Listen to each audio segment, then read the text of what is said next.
ದಿಲ್ಲಿ ಗದ್ದುಗೆ ಏರಲು ಮೋದಿಗೆ ಮಿತ್ರ ಪಕ್ಷಗಳ ಬಲ. ಬಿಜೆಪಿಗೆ ಬೆಂಬಲ ಪತ್ರ ನೀಡಿದ ನಿತೀಶ್ ನಾಯ್ಡು ಜೂನ್ 8ರಂದು ಮತ್ತೊಮ್ಮೆ ನಮೋ ಪಟ್ಟಾಭಿಷೇಕ.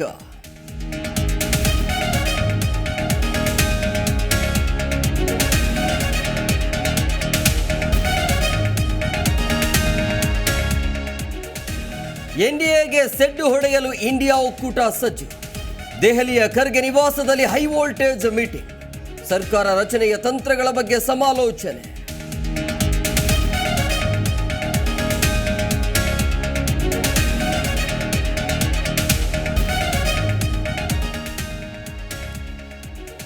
ಒಡಿಶಾದಲ್ಲಿ ನವೀನ್ ಪಟ್ನಾಯಕ್ ಸುದೀರ್ಘ ಆಳ್ವಿಕೆ ಅಂತ್ಯ. ರಾಜ್ಯಪಾಲ ರಘುಬರ್ ದಾಸ್ಗೆ ರಾಜೀನಾಮೆ ಪತ್ರ ಸಲ್ಲಿಕೆ. ಸರಳ ಬಹುಮತದೊಂದಿಗೆ ಬಿಜೆಪಿ ಅಧಿಕಾರದ ಚುಕ್ಕಾಣಿ.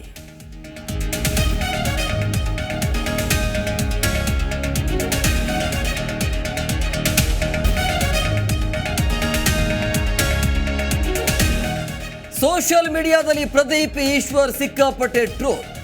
ಕಾಣೆಯಾಗಿದ್ದಾರೆ ಶಾಸಕ ಎಂದು ಹೊಸ ಪೋಸ್ಟರ್ ಬಿಡುಗಡೆ. ಹುಡುಕಿ ಕೊಟ್ರೆ ಡೈಲಾಗ್ ಚೊಂಬು ಫ್ರೀ ಎಂದ ನೆಟ್ಟಿಗರು.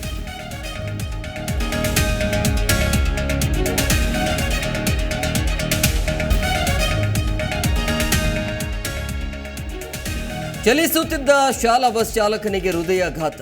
ಎದೆ ನೋವಿನ ನಡುವೆಯೂ ಅಪಘಾತದಿಂದ ತಪ್ಪಿಸಿದ ಡ್ರೈವರ್. ಅಪಾಯದಿಂದ ಪಾರಾದ 10 ಮಕ್ಕಳು.